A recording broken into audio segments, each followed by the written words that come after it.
جمع کریں عالمین ہو جاتا ہے. لیکن عالمین کے دوسرے معنی جو قرآن سے بھی واضح ہوتے ہیں وہ ساری چیزیں جو اللہ کے سوا ہیں اس کو عالمین کہا جاتا ہے. اسی لیے موسیٰ علیہ السلام سے جب فرعون نے پوچھا تمہارا رب کون ہے تو موسیٰ علیہ السلام نے کہا رب العالمین. رب العالمین کی وما رب العالمین فرعون نے جب تفسیر پوچھی تو موسیٰ علیہ السلام نے فرمایا رب السماوات والارض وما بینہما. تو جب موسیٰ علیہ السلام سے فرعون نے پوچھا، سورہ الشعراء آپ اگر تفصیل دیکھنا چاہیں اس میں دیکھ سکتے ہیں، تو موسیٰ علیہ السلام سے جب فرعون نے پوچھا یہ رب العالمین کیا چیز ہے، اس کا جو انداز ہے تحقیر آمیز ہے. وما رب العالمین، یہ نہیں کہا ومر رب العالمین، رب العالمین کون ہے یہ نہیں پوچھا، یہ انٹروڈکشن نہیں مان رہا ہے، بلکہ وہ کیا کہہ رہے ہیں یہ رب العالمین کیا چیز لایا اٹھا کے، جیسے آدمی اس طرح سے کہتا ہے. فرعون نے تحقیر آمیز الفاظ میں کہا یہ رب العالمین کیا ہے. تو موسیٰ علیہ السلام نے جواب میں کہا رب السماوات والارض وما بینہما. رب العالمین کون ہے؟ آسمانوں کا رب، زمین کا رب اور ان دونوں کے درمیان جو کچھ ہے اس سب کا رب. معلوم یہ ہوا کہ عالمین سے مراد یہ ساری چیزیں ہوتا ہے کیونکہ رب العالمین کی تفسیر یہ انہوں نے بیان کی ہے. تو اسلام عالمی دین ہے. پچھلے دروس میں جیسے میں نے بتایا تھا کہ ساری کائنات چونکہ اللہ کے حکم کی ماتحتی میں چلتی ہے، سرکشی نہیں کرتی ہے، اس اعتبار سے ساری کائنات دین اسلام پر ہے. ان کے لیے بھی اللہ کے حکم کی فرما برداری ہے. لیکن ان میں سے ذی اختیار مخلوق جنات اور انسان دونوں کے لیے اسلام ہے، دونوں کے لیے محمد رسول اللہ صلی اللہ علیہ وسلم کا لایا ہوا دین ہے. جنات کے لیے بھی اور انسانوں کے لیے بھی ہے.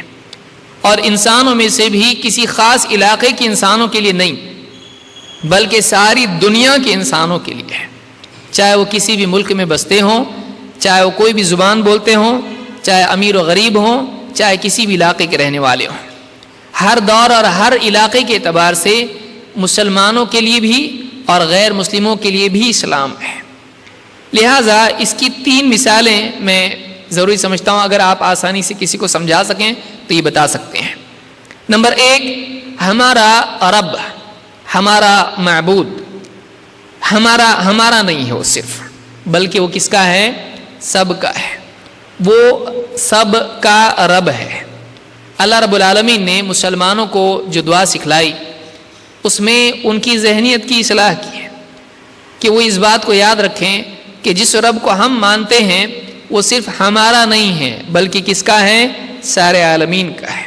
اسی لیے اللہ تعالیٰ نے سورہ الفاتحہ میں فرمایا آیت نمبر 2 میں، اس لیے کہ مدنی ترتیب کے اعتبار سے بسم اللہ الرحمن الرحیم یہ آیت نمبر 1 ہوتی ہے. مصحف میں اگر آپ دیکھیں تو آپ کو یہی ملے گا، لیکن کوفی قراء جو ہیں یہ بسم اللہ الرحمن الرحیم کو سورۃ الفاتحہ کے علاوہ مان کے الحمدللہ رب العالمین کو آیت نمبر 1 مانتے ہیں. یہ فرق آپ یاد رکھیں. تو قرآن کریم میں اللہ تعالیٰ نے فرمایا الحمدللہ رب العالمین، تمام حمد تعریف اللہ کے لیے ہے جو عالمین کا رب ہے. تو اللہ تعالیٰ سارے عالمین کا رب ہے. اور موسیٰ علیہ السلام کی مثال سے بھی یہ بات مزید واضح ہوتی ہے کہ عالمین سے مراد کیا ہے؟ آسمان سارے، زمین اور ان کے درمیان کی ساری چیزیں، فرشتے، انسان، جنات، پرندے، مچھلیاں، سب کچھ اس میں آتا ہے. بلکہ اللہ رب العالمین عرش کا بھی رب ہے، رب العرش العظیم، رب العرش العظیم، تو عرش عظیم کا بھی رب ہے. تو اللہ رب العالمین ساری مخلوقات کا رب ہے اور اللہ کے سوا جو بھی ہیں وہ مربوب ہیں. اللہ تعالیٰ ان سب کا رب ہے. تو اسلام کا تصور یہ ہے، اسلام ہم کو یہ سکھاتا ہے کہ جس اللہ کو ہم مانتے ہیں وہ ہمارا کل دیوتا نہیں ہے کہ ہمارا ایک فیملی ہے ہماری فیملی کا دیوتا. جیسے بہت سارے لوگوں کا اس طرح سے ماننا ہوتا ہے یہ ہمارا فلاں خاندان کا یا ہمارے قبیلے کا معبود ہے. اللہ کے بارے میں ہمارا یہ تصور نہیں ہے، بلکہ ہمارا تصور اور ہمارا عقیدہ خود اللہ کی طرف سے جو ہم کو دیا گیا وہ یہ کہ ہم ایک ایسے معبود کو مانتے ہیں جو سارے عالمین کا رب ہے.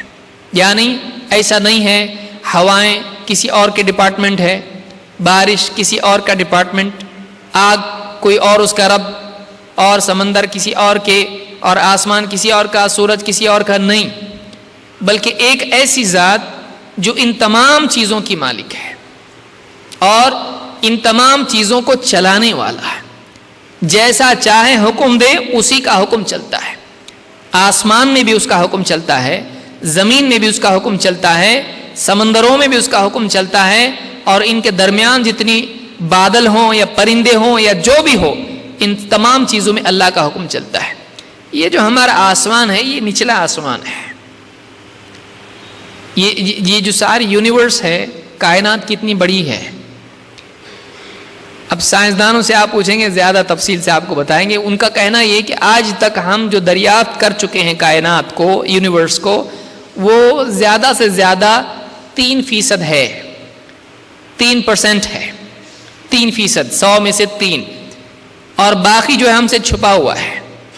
اور ہم یہ کہتے ہیں کہ وہ جو سارا ہے وہ نچلے آسمان کی بات کر رہے ہیں، پوری کائنات کی نہیں، کیونکہ ستارے، سیارے، جو کچھ بھی ہے، جتنے بھی سٹارز ہیں وہ نچلے آسمان میں ہیں، اس سے اوپر اور 6 آسمان ہیں.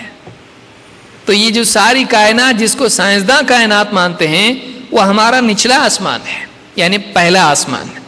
باقی سارے آسمان اس کے اوپر ہیں. اسی لیے اللہ رب العالمین نے ستاروں کے بارے میں فرمایا وَلَقَدْ زَيَّنَّا السَّمَاءَ الدُّنْيَا بِمَصَابِيحَ.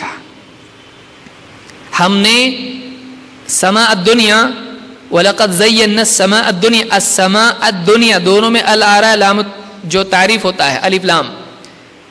السماء الدنیا جو عربی زبان کے اعتبار سے کہا جائے گا نچلا آسمان، وہ اضافت نہیں ہے، وہ صفت بتا رہا ہے آسمان کی. تو نچلے آسمان کو ہم نے ستاروں سے سجا رکھا ہے، مطلب سب سے نچلا تمہارا. تو یہ نچلا آسمان ہے پہلا، جس میں سارے ستارے وغیرہ ہیں، اور باقی آسمان اس سے اوپر اور اس سے بڑے ہیں. تو آپ سوچ سکتے ہیں کائنات کتنی بڑی ہے. ان سب کا رب اللہ ہے. سارے ستارے، سارے سیارے، ہوائیں، بادل، یہ سب کا سب اللہ کا ہے. تو ایک مسلمان کا دل جب یہ محسوس کرتا ہے کہ جو بھی ہے سب کا مالک اللہ ہے، جو بھی نظام ہے سب کا چلانے والا اللہ ہے، یہ قوت اس کی زیادہ ہوتی اس کے مقابلے میں کہ میرا جو دیوتا ہے اس کا یہ ڈپارٹمنٹ ہے، باقی اس کے ہاتھ میں نہیں، کچھ ہو گیا تو یعنی اس کے ہاتھ میں بس اتنا ہی ہے، باقی نہیں ہے. اسلام کا یہ عقیدہ نہیں ہے. یا جیسے بعض لوگ مانتے ہیں کہ خیر کا رب الگ، گاڈ الگ ہے، اور شر کا الگ ہے، تو یہ بھی ہمارا عقیدہ نہیں ہے.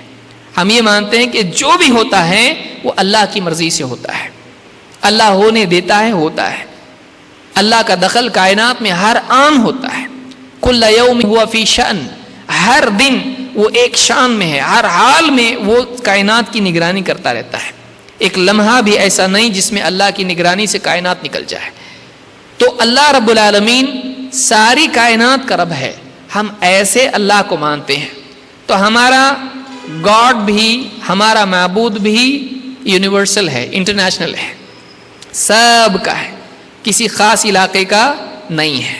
یہ پہلی بات ہم مانتے ہیں. اور ایسی کئی آیتیں آپ کو ملیں گی جس میں اللہ تعالیٰ کو رب العالمین اور سب کا معبود کہا گیا ہے. یہ ایک مثال کے طور پر میں نے پیش کی تاکہ آپ کو یاد رکھنے میں آسانی ہو.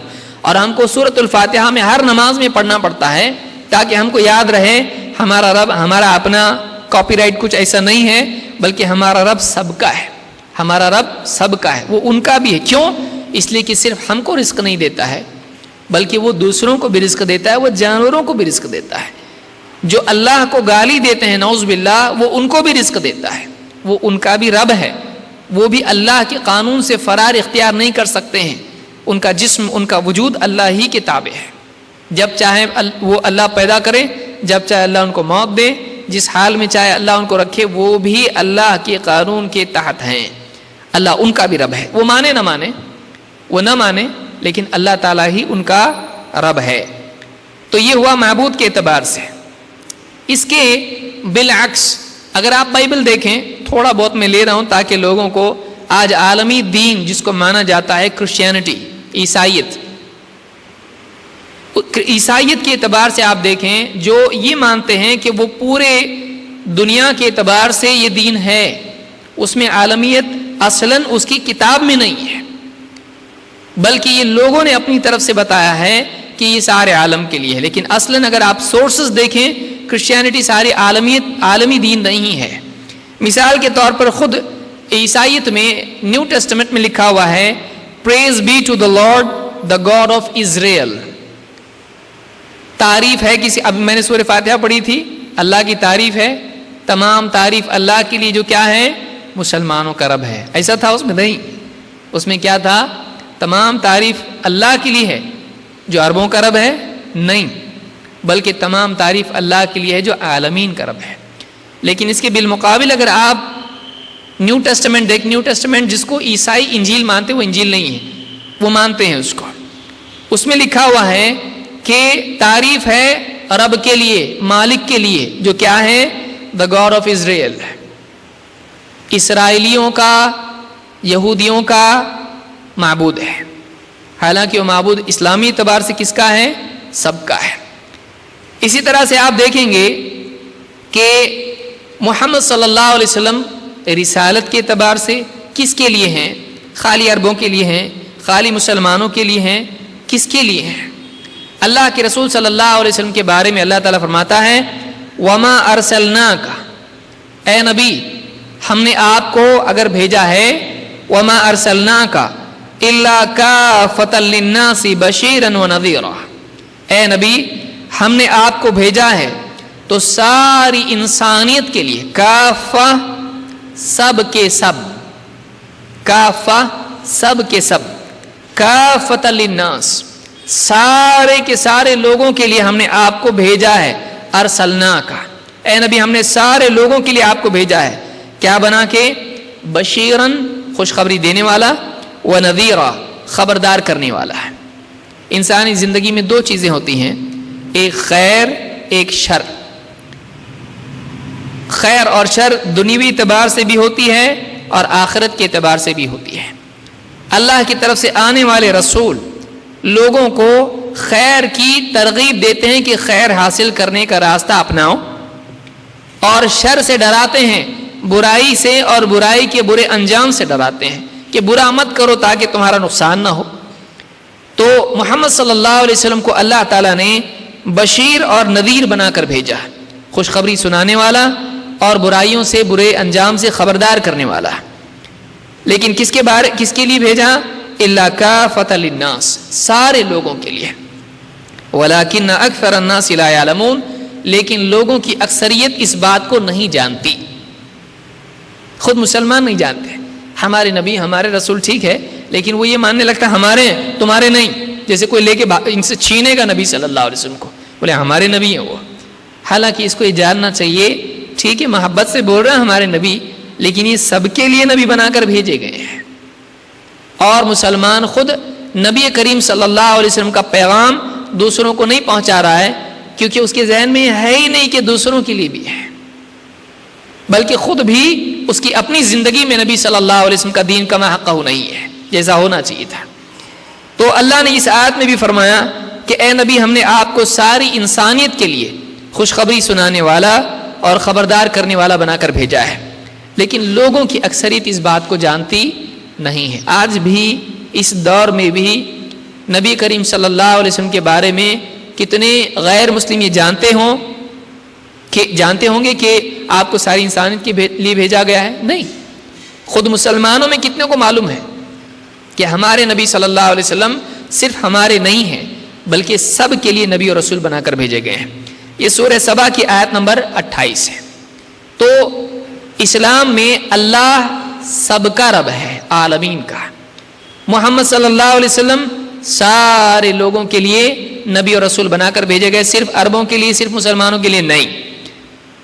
لیکن اس کے بالمقابل عیسائیت میں آپ دیکھیے، تھوڑا سا اس کو بھی ہم دیکھ لیتے ہیں۔ کچھ لوگوں کا دل دکھ سکتا ہے اگر غیر مسلم کوئی ہے تو، اور خاص طور سے عیسائی اگر ہے تو، لیکن یہ بھی سوچنے کی چیز ہے کہ عیسیٰ علیہ السلام کے بارے میں آج بھی بائبل میں کیسی باتیں لکھی ہوئی ہیں، ہمارا دل اس کو تسلیم نہیں کرتا ہے۔ اس کے محرف ہونے کی علامات میں سے بھی ایک علامت ہے، تھوڑا سمجھنے کی ہم کوشش کرتے ہیں۔ اس میں کیا ہے؟ بائبل میں نیو ٹیسٹمنٹ میں لکھا ہوا ہے A Canaanite woman from the vicinity came to him. ایک عورت جو کنعانی جس کو آپ کہیں گے اردو میں یا عربی میں، وہ ایک قریب کے علاقے سے ان کے پاس عیسیٰ علیہ السلام کے پاس آئی. crying out, Lord, son of David, have mercy on me. کیا بولنے لگی؟ کہنے لگی میرے مالک، آقا جیسا بولتے ہیں، اور داؤد کے بیٹے، کیونکہ داؤد علیہ السلام کی اولاد میں سے عیسیٰ علیہ السلام ہیں، son of David, have mercy on me. مجھ پر رحم کیجیے، میرے حال پر رحم کیجیے. My daughter is suffering terribly from demon possession. میری بیٹی جن کے اثر سے بہت پریشان ہے، بہت تکلیف میں ہے. جن اس کے اندر آیا ہے، ڈیمن پوزیشن، بھوت لگا ہے، جیسے ہمارے یہاں کہتے ہیں بھوت کچھ ہوتا نہیں، وہ جن ہوتے ہیں.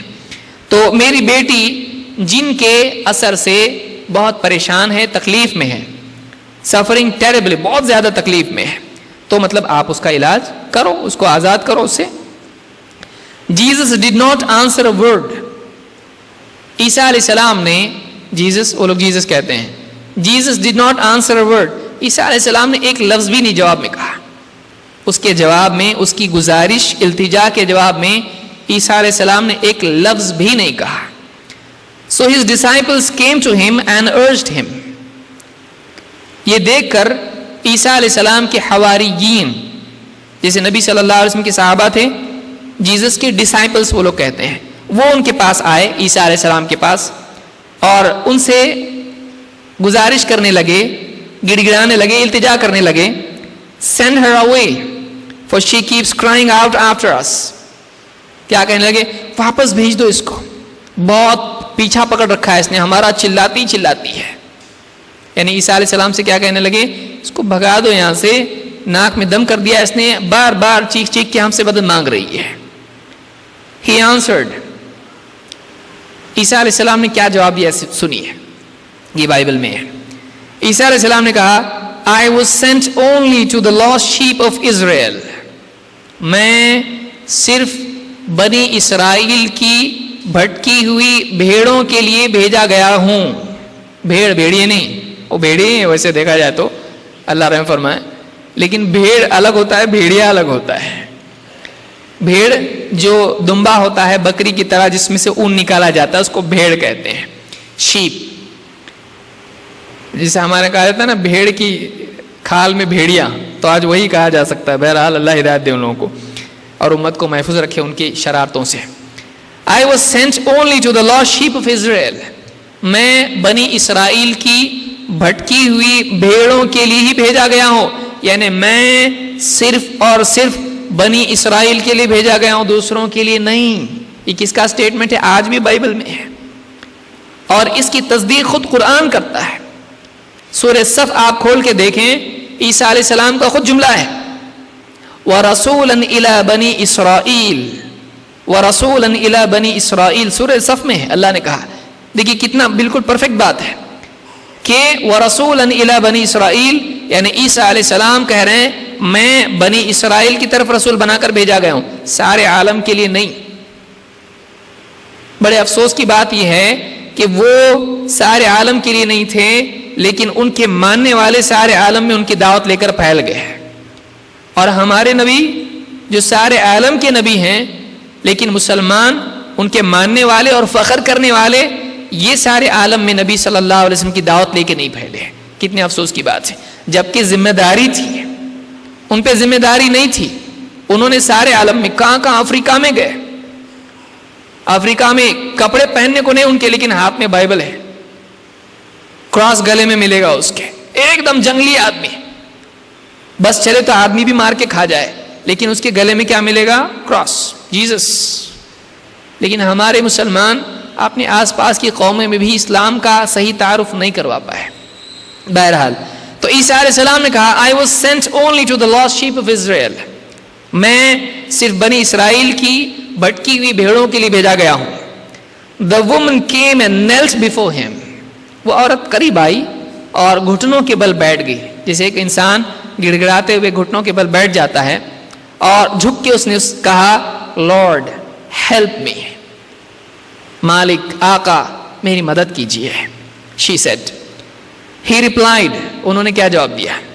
It is not right to take the children's bread and toss it to their dogs. جواب کیا عیسیٰ علیہ السلام کا؟ نعوذ باللہ، کہ بچوں کی روٹی، بچوں کا بریڈ لے کے کتوں کے آگے نہیں ڈال سکتے. کتنا خراب لگ رہا سن کے آپ کو بھی، ہمارے لیے نہیں یہ دوسروں کے لیے. کہ یعنی میں بھیجا گیا کس کے لیے ہوں؟ بنی اسرائیل کے لیے، تو میں ان کا علاج کروں گا، ان کا سب کچھ کروں گا، میں ان کے لیے بھیجا گیا ہوں. اور یہ عورت کن میں سے ہے؟ یہ عورت بنی اسرائیل میں سے نہیں ہے، یہ نان بنی اسرائیل میں سے ہے. جینٹائلز جس کو وہ لوگ کہتے ہیں کہ نان بنی اسرائیل، غیر بنی اسرائیل میں سے یہ عام لوگوں میں سے ہے، خاص بنی اسرائیل میں سے نہیں ہے. تو عیسیٰ علیہ السلام کیا کہہ رہے ہیں؟ یہ بات صحیح نہیں ہے کہ بچے کی روٹی لے کر کتوں کو ڈال دی جائے کہ کتے اس کو کھائیں. یعنی میں تم کو یہ نہیں کر سکتا، میں صرف بنی اسرائیل کے لیے بھیجا گیا ہوں، میں ان کا علاج کر سکتا ہوں لیکن تم لوگوں کو نہیں کر سکتا ہوں. کیوں؟ اس لیے کہ قاعدہ یہ ہے کہ بچے کی روٹی کتے کو نہیں دی جاتی، یعنی گویا کہ کتے ہیں یہ اور بنی اسرائیل بچے ہیں. سوچنے کی چیز ہے. وہ عورت بھی تھوڑی ہوشیار تھی، اس نے کہا یس لارڈ، شی سیڈ، ہاں صحیح ہے مالک، صحیح بات تو صحیح ہے آپ کی. But even the dogs eat the crumbs that fall from the master's table. عورت کیا کہہ رہی ہے؟ ٹھیک ہے لیکن جو ٹیبل پہ بیٹھ کے بچے کھاتے ہیں، مالک کھاتا ہے، اس پر سے جو ٹکڑے بریڈ کے گر جاتے ہیں کتے وہ تو کھا سکتے نا، وہ تو کھا سکتے ہیں، کیوں نہیں کھا سکتے ہیں؟ ٹکڑے ہی دے دو ہم کو. یعنی وہ کیا بول رہی؟ کچھ تو دو، کچھ تو ہم کو دو. Then Jesus answered. تو جی عیسیٰ علیہ السلام نے کہا Woman, you have great faith. اے عورت، تیرے اندر ایمان بہت مضبوط ہے. Your request is granted. تیری عرضی قبول کر لی گئی، تیری ریکویسٹ قبول کی گئی. And her daughter was healed from that very hour. اور فوراً اسی گھڑی اس کی بچی بھی اچھی ہو گئی. یہ بائبل میں لکھا ہوا ہے. اب آپ بتائیے، نمبر 1 عیسیٰ علیہ السلام کا پہلا جملہ کہ میں بنی اسرائیل کی بھیڑوں کے لیے ہی بھیجا گیا ہوں، یہ خود بتاتا ہے کہ عیسیٰ علیہ السلام بائبل کی روشنی میں ساری دنیا کے لیے، سارے انسانوں کے لیے بھیجے گئے نہیں، عالمیت نہیں ہے. 2 عیسیٰ علیہ السلام کے قول کی روشنی میں بنی اسرائیل کے علاوہ جتنے بھی ہیں، ان دونوں میں مثال ایسی ہے گویا کہ بچے اور کتے میں مثال ہوتی ہے. تو سوچنے کی چیز ہے کہ ہم کون ہوئے پھر؟ ہم بنی اسرائیل میں سے ہیں؟ تو اس اسٹیٹمنٹ کے حساب سے سارے غیر بنی اسرائیل کتوں کی طرح ہو گئے، نعوذ باللہ. لیکن آپ دیکھیے اسلام میں یہ تصور نہیں ہے. کہاں اسلام اور کہاں یہ تعلیمات؟ اسلام میں سارے لوگوں کو، چاہے حبشی ہو، چاہے گورا ہو، کالا ہو، سب کو آدم علیہ السلام کی اولاد مانا گیا ہے اور ان کو بھی انسانی حقوق ملے جو آخر میں بتاؤں گا انشاءاللہ، ابھی اس کا وقت نہیں ہے. لیکن یہ قول بتاتا ہے کہ عیسیٰ علیہ السلام ساری انسانیت کے لیے بھیجے گئے تھے؟ نہیں، کیونکہ آخری رسول ہمارے محمد صلی اللہ علیہ وسلم سے پہلے جو گزرے ہیں وہ کون تھے؟ عیسیٰ علیہ السلام، درمیان میں اور کوئی نہیں ہے. نمبر 3 اسلام کی جو کتاب ہے یا اسلام کا جو پیغام ہے جو اللہ کی طرف سے آیا ہے وہ بھی انٹرنیشنل ہے، وہ بھی سارے عالمین کے لیے ہے، وہ لوکل نہیں ہے، کسی خاص قوم کے لیے نہیں. کون بتایا؟ اللہ بتایا. اللہ تعالیٰ فرماتا ہے شہر رمضان، رمضان کا مہینہ وہ مہینہ ہے الذی انزل فیہ القرآن، جس میں قرآن نازل کیا گیا. کیسا یہ قرآن؟ اللہ تعالیٰ فرماتا ہے ھدی للناس، جو سارے لوگوں کے لیے ہدایت ہے. عربوں کے لیے ہدایت ہے؟ صرف مسلمانوں کے لیے ہدایت ہے؟ مکہ والوں کے لیے ہدایت ہے؟ نہیں، ھدی للناس، سارے لوگوں کے لیے ہدایت ہے. جو ہدایت لینا چاہے، بھئی روشنی ہے، کوئی آدمی ٹارچ ہے، کوئی آپ کو بتاتا دکان والا یہ ٹارچ صرف انڈیا والوں کے لیے، ہاں روشنی سب کے لیے ہوتی ہے. ایک انسان جو روشنی جلاتا ہے، بناتا ہے، دیا بناتا ہے، وہ قوم دیکھ کر نہیں جلتی کہ جیسی کوئی جاپان والے نے بنا کے دیا ہم کو، انڈیا والا چراغ اٹھا بجھ گیا. کیوں؟ بولے وہ جاپان والے کے لیے ہے. ایسا ہوتا نہیں، بلکہ روشنی سب کے لیے ہونی چاہیے. اللہ رب العالمین نے خاتم النبیین بنایا محمد صلی اللہ علیہ وسلم کو، اور آپ کے بعد کوئی نبی نہیں. لہٰذا لازمی تقاضا اس بات کا تھا کہ قیامت تک کے آنے والی انسانیت کے لیے جو پیغام دیا جائے وہ عالمی ہو اور دائمی ہو. یاد رکھیے اس کو, عالمی دائمی. دائمی ہمیشہ کے لیے ہونا چاہیے, ایٹرنل, اور عالمی سارے عالم کے لیے, انٹرنیشنل. تو اسلام میں عالمیت ہے. جو پیغام اللہ نے محمد صلی اللہ علیہ وسلم کو دیا, جو اسلام دیا, جو قوانین دیے زندگی کے, جو احکام دیے اسلام کے, وہ سارے عالمی ہیں. وہ کتاب انٹرنیشنل ہے, وہ سارے لوگوں کے لیے, کسی خاص قوم کے لیے نہیں ہے. اب آپ پوچھیں گے پھر عربی میں کیوں؟ تو ساری زبانوں میں بھیجیں گے. اللہ تعالیٰ کتاب ایک ہی زبان میں بھیجے گا. اب اس کتاب کو اپنی اپنی زبانوں کے اعتبار سے لوگ سمجھیں گے, لیکن ہوگی ایک ہی زبان میں. اور اللہ تعالیٰ نے ایسی زبان میں بھیجا جو بدلنے والی نہیں تھی. آپ دیکھیے اس محمد صلی اللہ علیہ وسلم کے زمانے میں جتنی زبانیں تھیں ان میں سے کوئی ایک زبان بتائی جو آج اپنی اصل حالت میں باقی سوائے عربی کے. آپ جا کے کوئی بھی لنگوسٹک کوئی بھی ہو, زبان کا ماہر, یعنی عالمی لسانیات جس کو آپ کہیں گے, لنگوسٹکس جو بھی ہوں گے, ان کو آپ جا کے پوچھئے کوئی ایک زبان بتاؤ جو محمد صلی اللہ علیہ وسلم کے زمانے میں تھی اور وہ آج تک اپنی اصل شکل میں باقی ہے. انگلش کا آپ 500 سال کا دیکھیے, دی داؤ آرٹ داؤ, کیا ہے وہ نہیں سمجھ میں آتا. شیکسپیئر کی زبان سمجھ میں آتی ہے؟ نہیں. شیکسپیئر نبی صلی اللہ علیہ وسلم کے زمانے کا, آپ بھی کا ہے, لیکن اس کی زبان نہیں سمجھ میں آتی. دکنی اردو نہیں سمجھ میں آتی ہے. کئی زبانیں, آپ باقی زبانیں, عیسیٰ علیہ السلام کی زبان کے بارے میں ڈاؤٹ ہے. عیسیٰ علیہ السلام کی زبان کے بارے میں ڈاؤٹ ہے کہ وہ زبان کون سی تھی, گریک تھی یا آرامائک تھی یا سیریاک تھی یا ہیبرو تھی, کیا تھی نہیں معلوم. انسائکلوپیڈیاز میں لکھا ہوا ہے, ڈاؤٹ فل ہے, نہیں معلوم. زبانوں کا یہ حال ہے کہ عیسیٰ علیہ السلام نے کس زبان میں بات کی لوگوں سے نہیں معلوم, کنفرم نہیں ہے. کیوں ایسا کیوں؟ اس لیے کہ بائبل کے جو نسخے ہیں وہ کچھ ہیبرو میں ہیں اور کچھ گریک میں ہیں. تو ایکچوئل کس میں تھا؟ اور بعد میں پھر جو ترجمے اس کے ہوئے ہیں وہ اور بھی زیادہ گڑبڑ ہوئی ہے جب وہ لیٹن میں ٹرانسلیشن ہوا اس کا, لاطینی زبان جس کو آپ کہیں گے, سیپتوجنٹ وہ لوگ کہتے ہیں اس کو. تو وہ جو سارے ترجمے ہوئے ہیں وہ سب گڑبڑ ہو گیا ہے. تو ابھی معلوم نہیں پکا عیسیٰ علیہ السلام کی زبان کیا تھی. لیکن آپ دیکھیں قرآن کو اللہ نے اس زبان میں بھیجا جس کے لیے بقا ہے. آج بھی وہی, آپ حدیث کی کتاب اٹھا کے دیکھیے اور اسکول کے ایک بچے کو بلاؤ آپ عرب کے, کتنی میں کون سی کلاس میں؟ تو بیٹا میں 4تھی میں ہوں. تعال اجلس, پڑھ کے سنا. وہ پڑھے گا, بولے گا کیا معنی ہے اس کا بتا ذرا, وہ بتائے گا یہ معنی ہے. کیوں؟ عربی آج وہی زبان ہے, ایک بچہ سمجھ سکتا ہے. ٹھیک ہے کچھ الفاظ ہر زبان میں مشکل ہوتے ہیں, وہ تو کوئی بھی زبان میں ہوتا ہے, لیکن زبان اپنی اصل پر باقی ہے. تو قرآن کو اللہ نے عربی زبان میں ہی بھیجا اس لیے کہ عربی کے لیے بقا ہے. اللہ تعالیٰ نے اس کو باقی رکھا ہے. یہ خود ایک عجیب چیز ہے جس پر غور کرنے سے اسلام کی اور قرآن کی حقانیت سامنے آتی ہے.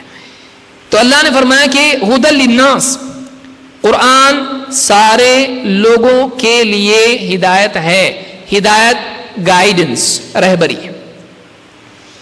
سارے لوگوں کے لیے ہے.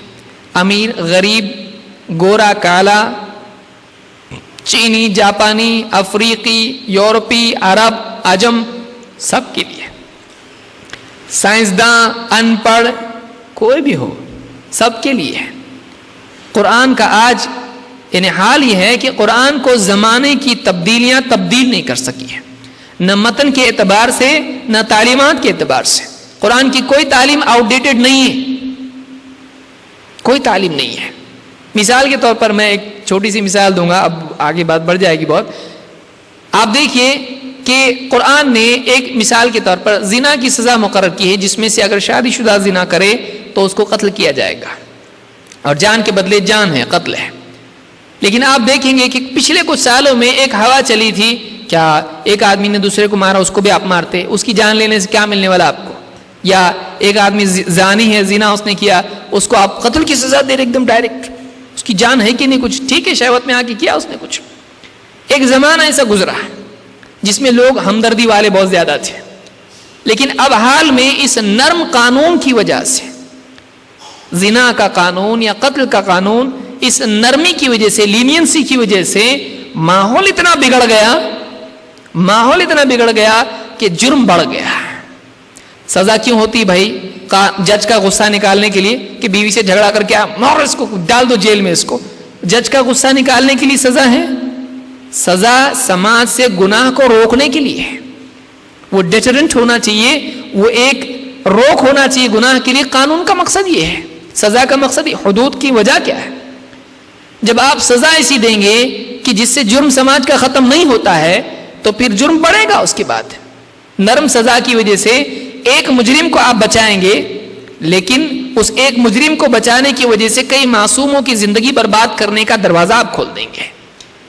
سمپل میتھمیٹکس ہے. اسلام یہ بتاتا ہے کہ سزا ایسی رکھو کہ آدمی غلطی کرنے کو ہی ڈرے، کہ ایسی سزا ڈر لگے میری جان لے لیں گے تو آدمی پیچھے ہٹے گا. اسی لیے آپ دیکھیں گے کہ عرب کنٹریز میں اس طرح کے جو بھی کرائمز ہیں اس کا ریٹ بالکل نہیں ہے، بہت لو ہے، بہت لو ہے. کیونکہ ڈرتا آدمی. وہاں عورت کو چھیڑنا بولے تو اس کی ناڑا ڈھیلا ہو جائے گا، بجا گا اس کا، گھبرائے گا آدمی. ایک دم عورت شکایت کر دی ایسا ہے کا مطلب گیا کام سے. وہ قانون اتنا سخت ہے. اب یہاں دوسرے ملکوں میں قانون ایک دم ڈھیلا ہوا. اب کچھ سالوں میں آپ دیکھیں گے، ایک 5 سالوں کے اندر، انڈیا کی بات کر رہا ہوں میں، باقی چھوڑ دیجئے آپ. انڈیا میں کچھ ایسے کیسز ہوئے، بچیوں کی زندگی برباد کر دی گئی. ایک بس کے اندر، دلی کے اندر ایک بچی کی عزت خراب کی گئی، اس کو مار ڈالا گیا، مرنے کے قریب ہو گئی، اس کی زندگی ختم ہو گئی. ایسے کئی کیسز ہوئے. چھوٹے چھوٹے بچے اسکول کے، KG نرسری. اللہ کیسے لوگ ہیں، یہ انسان ہیں جانور ہیں کیا سمجھ میں نہیں آتا ہے. چھوٹی چھوٹی بچیوں کے ساتھ میں ان کے ساتھ میں زنا لوگوں نے کیا. کوئی ٹیچر ہے، کوئی گھر کا سنبھالنے والا ہے، کوئی کیا ہے، کوئی نہ جانے کون کون ہے. ایسے کیسز جب سامنے آئے تو اس دوران میں آپ دیکھیے جو دلی کا کیس ہوا اس میں لوگوں نے کیا کہا، لوگوں نے اپنے اوپینینز دیے، بڑے بڑے ڈیمونسٹریشنز ہوئے. پڑھے لکھے لوگ، قانون جاننے والے، انہوں نے کیا کہا، ایسے جو بھی لوگ کرتے ہیں ان کو چوک میں لا کے گولی سے مار دینا چاہیے. ٹھیک ہے، اس کی اپنی مرضی ہے. ان کو سولی دے دینا چاہیے، ان کے ٹکڑے کرنا چاہیے، ان کو یوں کرنا، ان کو جلا دینا چاہیے. ابھی حال ہی میں مدراس کورٹ نے کیا فیصلہ دیا ہے، 2-4 دنوں میں آپ اگر کسی نے پڑھا ہوگا تو اس کو معلوم ہوگا کہ جو لوگ چھوٹے بچوں کے ساتھ میں زناکاری کرتے ہیں، ان کی زندگی خراب کرتے ہیں، ان کو کیا کر دینا چاہیے، خصی کر دینا چاہیے. کورٹ کا میں ایسا کوئی نیوز پیپر والے کا کوئی چھوٹا کالم نہیں بتا رہا ہوں، کورٹ کا فیصلہ ہے، ہائی کورٹ وہ بھی ہے. ان کو خصی کر دینا چاہیے. اس میں کیا لکھا ہوا ہے، ایسا کرنے سے میجیکل ریزلٹس آئیں گے.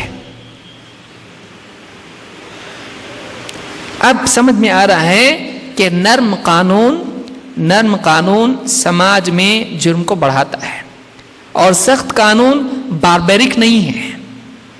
وہ کیا ہے، سماج کے لیے جرم کو کم کرنے کے لیے ضروری ہے. تو ایک زمانہ تھا لوگ کیا بولتے تھے، اسلام کے قانون بہت سخت ہے بابا، تمہارا اسلام بہت ڈینجر ہے. ایک دم پرانے زمانے کا، ہاتھ چوری کا کاٹو ہاتھ اس کا، زنا کیا مار ڈالو اس کو، اتنی سارے کوڑے اس پہ برسا رہے تم لوگ. آپ سزا ایسی رکھیں گے، فٹ پٹی سے 2 چھڑی مار دی اس کو.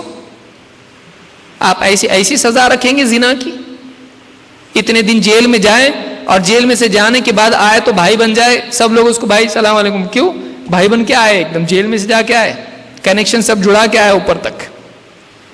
جو بھی جیل میں جا کے آ رہا بھائی بن کے آ رہا. اس کو ترکاری والا بھی بول رہا بھائی رہنا تو پیسے مت دو.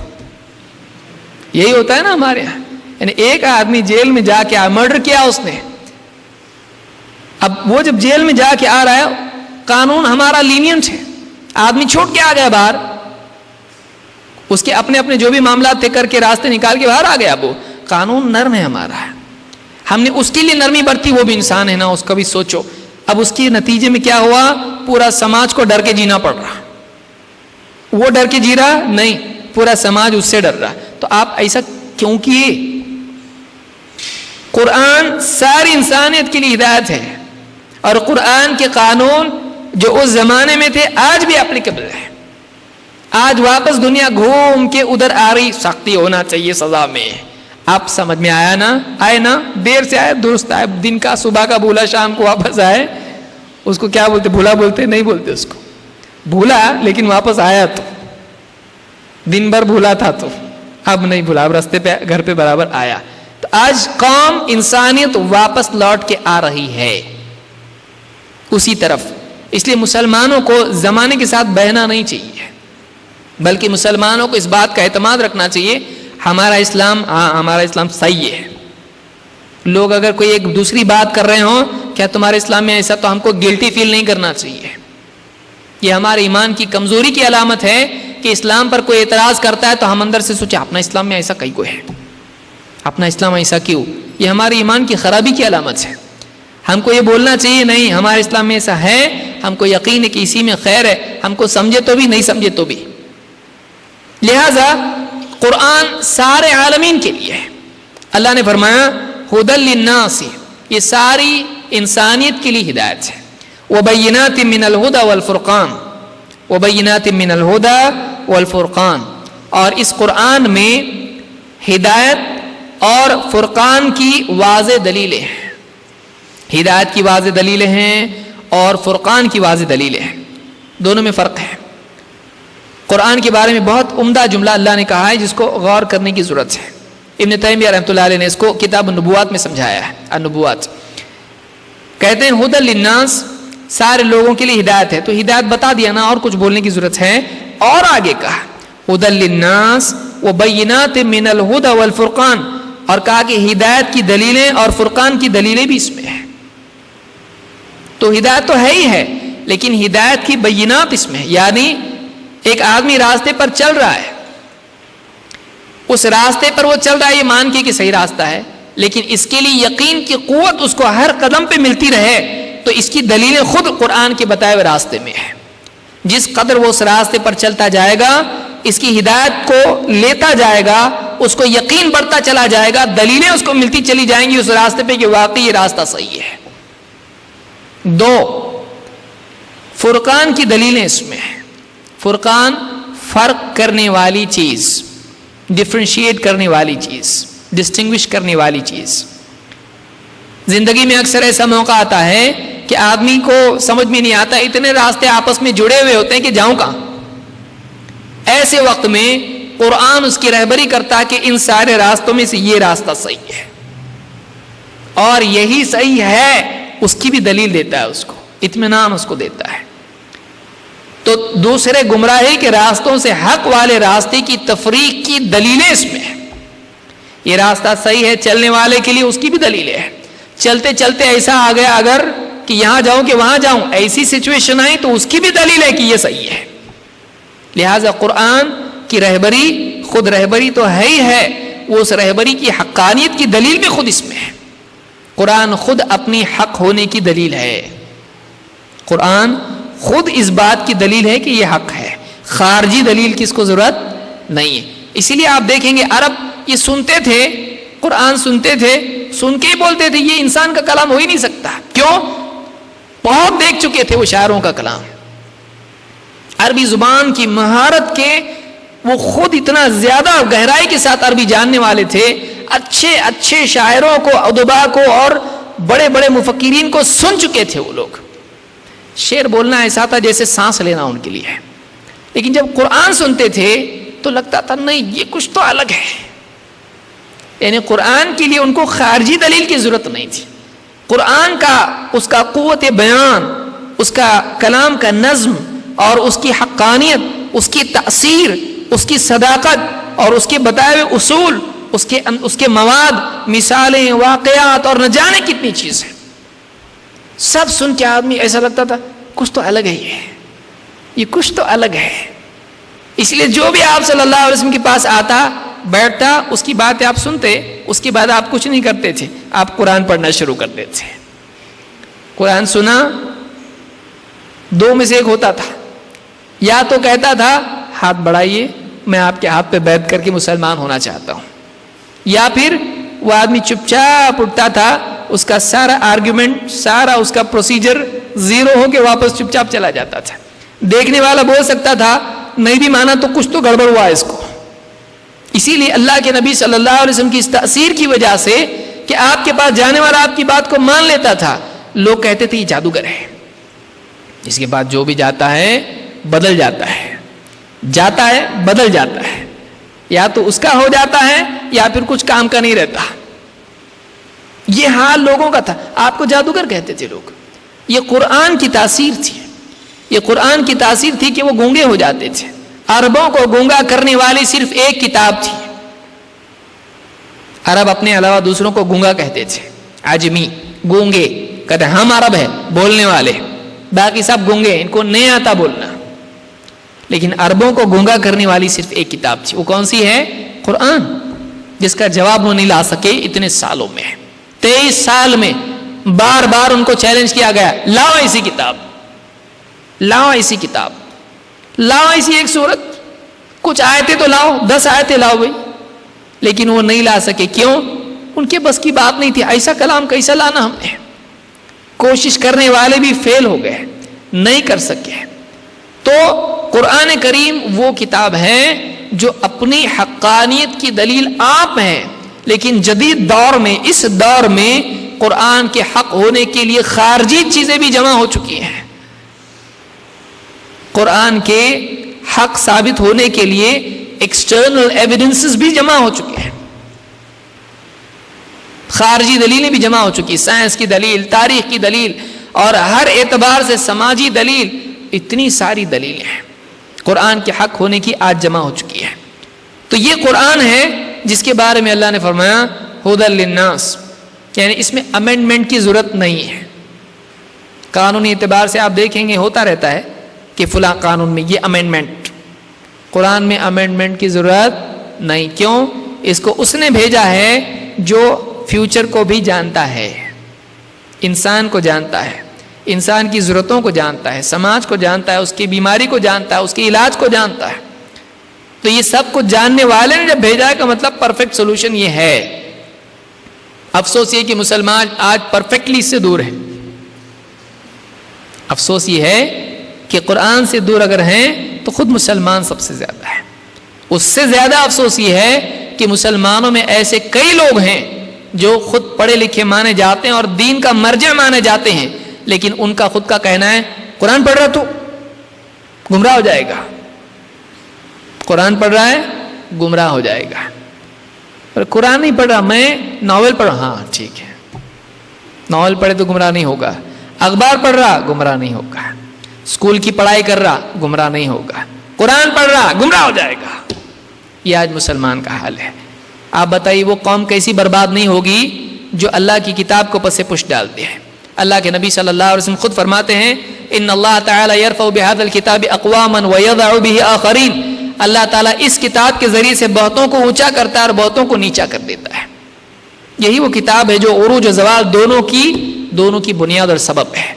لہٰذا آج ہماری بربادی کے بہت سارے اسباب ہیں, ایک ہی نہیں, جن میں سے ایک سبب یہ ہے کہ ہماری عزت والی کتاب سے ہم دور ہو گئے ہیں. جو اصل جس کے ذریعے سے عربوں کو عزت ملی, کامیابی ملی, اور وہ ساری دنیا میں عدل و انصاف کے راج کرنے والے بنے, آج اس کتاب کو چھوڑنے کی وجہ سے مسلمان خود ذلیل ہے, اس کے اپنے گھر میں عدل و انصاف نہیں ہے. تو یہ قرآن کا حال ہے کہ قرآن سارے عالم کے لیے رہبری ہے. اللہ سارے عالمین کے لیے, محمد صلی اللہ علیہ وسلم سارے عالمین کے لیے, اور قرآن سارے عالمین کے لیے. اب آئیے دیکھتے ہیں عیسائیت میں کیا ہے. میں عیسائیت اس لیے کہہ رہا ہوں کہ آپ کے گھر پہ نوک آتے ہیں لوگ, اس کے لیے آپ کو معلوم ہونا چاہیے. اور آج واللہ آپ اگر واقعی جائزہ لیں, کئی مسلمان آپ کو ملیں گے جو یہاں وہاں اثر کی وجہ سے کرسچن ہو جاتے ہیں, جس میں سے تو بہت اثر لڑکیوں کا بھی ہوتا ہے. Hello how do you do کر کے لڑکا ہمارا سیدھا چرچ میں جاتا ہے. تو بہت سارے نوجوان کالجز میں, کال سینٹرز میں پیار محبت کے چکر میں آ کے اپنا دین بھی گنوا دیتے ہیں. اللہ حفاظت فرمائے. تو عیسائیت کی دعوت مسلسل چلتی رہتی ہے, اور اس کے پیچھے جب وسائل بھی جمع ہو جائیں تو آدمی کے لیے مسائل بن جاتے ہیں. بہرحال آپ بائبل میں دیکھیے کہ کیا عیسیٰ علیہ السلام کا پیغام ساری انسانیت کے لیے تھا؟ نہیں. لکھا ہوا ہے کہ these 12 Jesus sent out with the following instructions. 12 حواری عیسیٰ علیہ السلام کے جو تھے, ان کو عیسیٰ علیہ السلام نے ان ہدایات کے ساتھ, انسٹرکشنز کے ساتھ بھیجا. کیا انسٹرکشنز تھے وہ؟ Do not go among the Gentiles or enter any town of the Samaritans. Go rather to the lost sheep of Israel. یہ جو جینٹائلز ہیں یعنی نان جوز ہیں, غیر یہودی, ان کے پاس مت جاؤ, ان کے علاقوں میں بھی انٹر مت کرو، بلکہ تم کن کے پاس جاؤ؟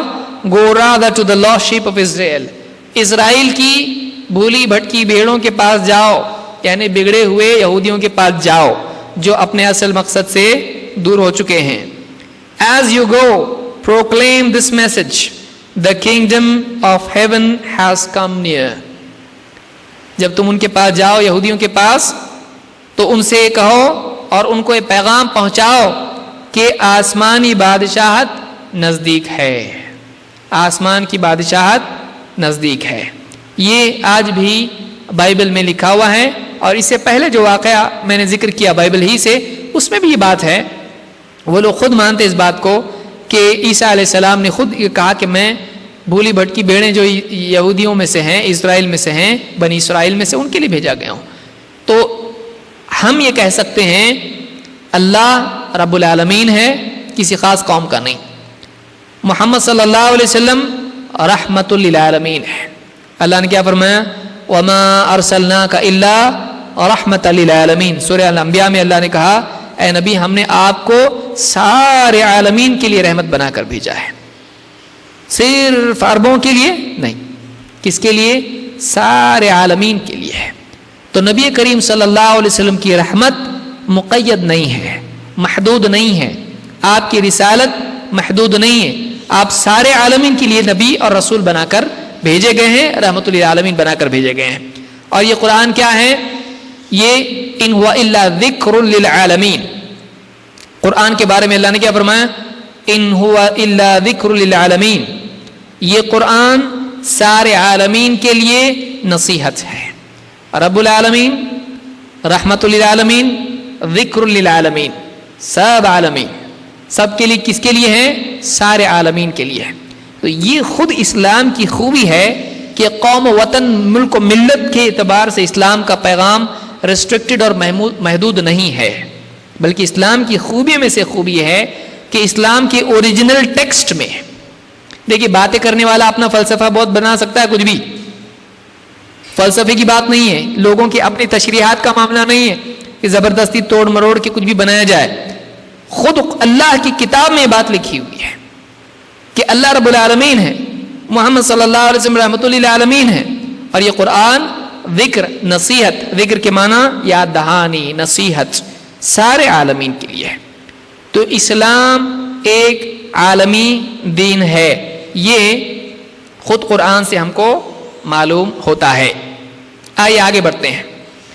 نمبر 3، اسلام کی خوبیوں میں سے ایک خوبی بہت بڑی یہ ہے کہ اسلام دین کامل ہے۔ اسلام دین کامل، کامل کا کیا مطلب؟ پرفیکٹ، کمپلیٹ، اس میں کسی قسم کی کوئی کمی نہیں ہے۔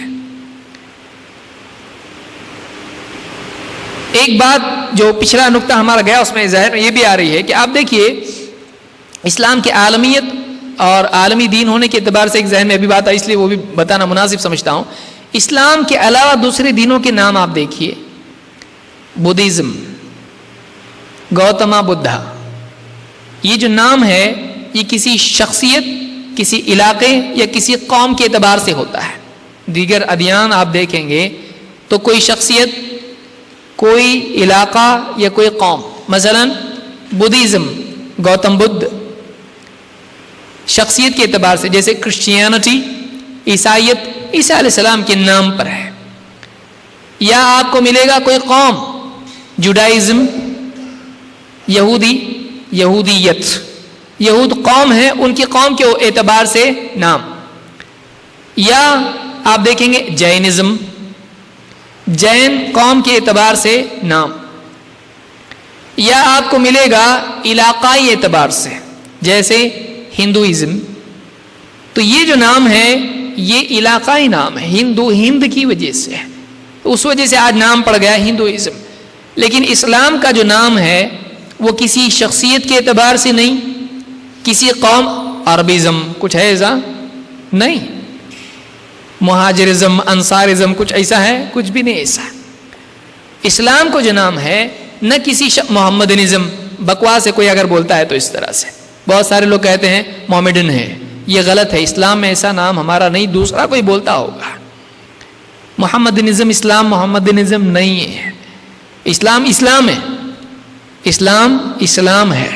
تو اسلام کا جو نام ہے آپ دیکھیں گے نہ کسی شخصیت کے اعتبار سے ہے، نہ کسی علاقے کے اعتبار سے ہے، اور نہ کسی قوم کے اعتبار سے ہے۔